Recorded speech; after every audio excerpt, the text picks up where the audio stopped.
Let me start out tonight by saying that there are basically three views that men entertain with reference to the nature of the Bible.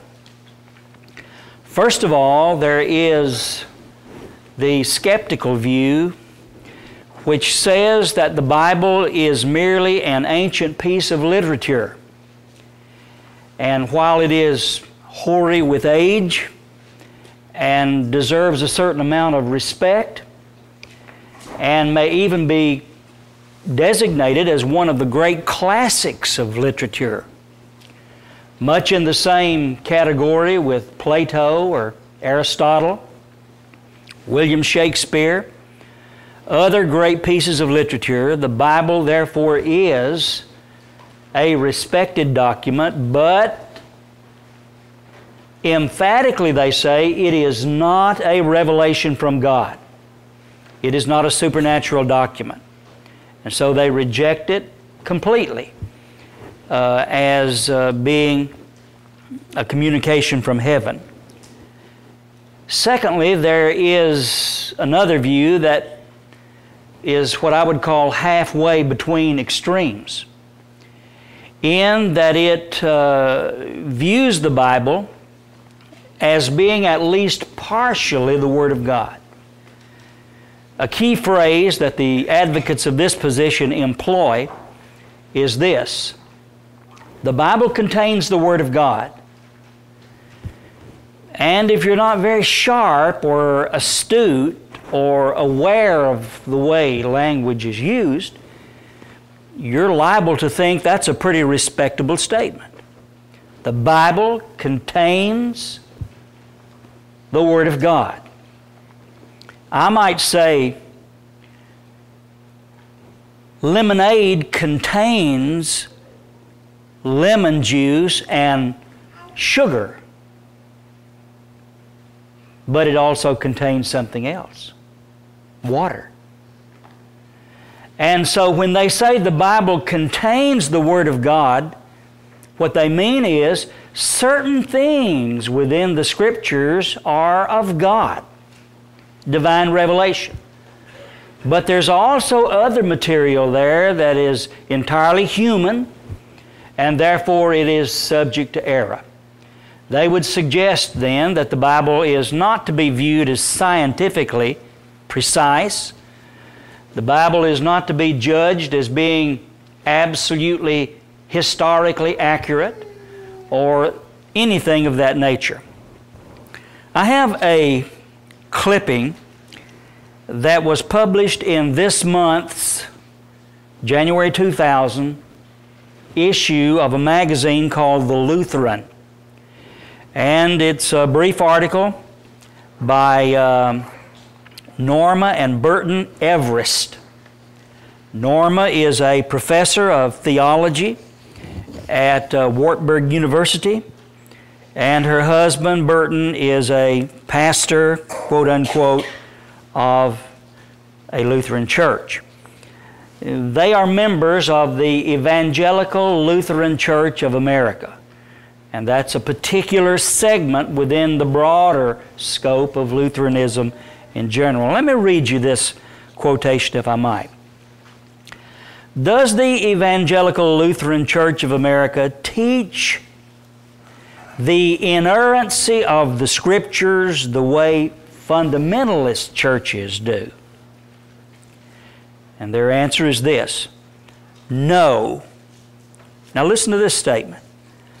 The church accepts the canonical Scriptures of the Old and New Testament as the inspired Word of God and the authoritative source and norm of its proclamation of faith and life. What's wrong with that statement? Nothing. It is a true statement that the Old and New Testaments, the canonical books of the Bible, what's the canonical books?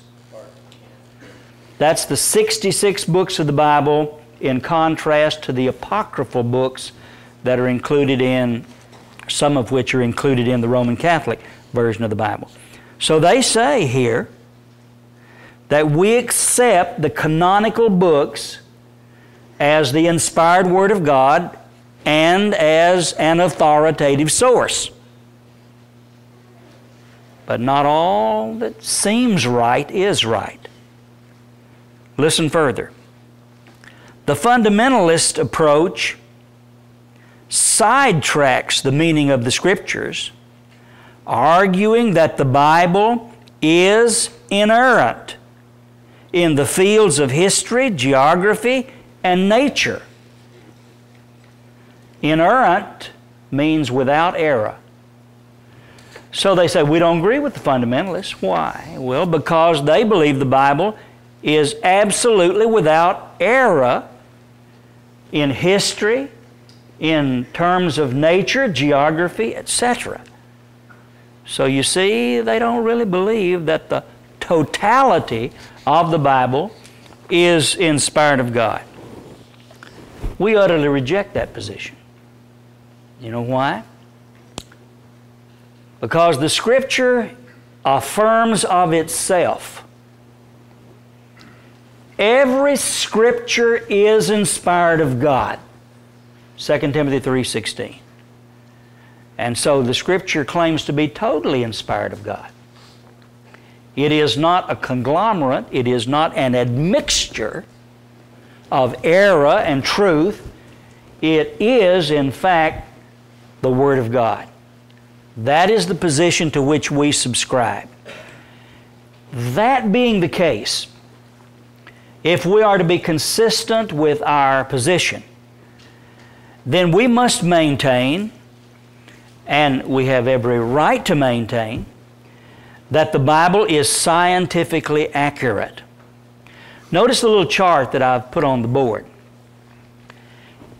If it is the case that God is the author of nature, and science really is a study of the phenomena of nature, the laws of nature. If it is the case that God is the author of nature,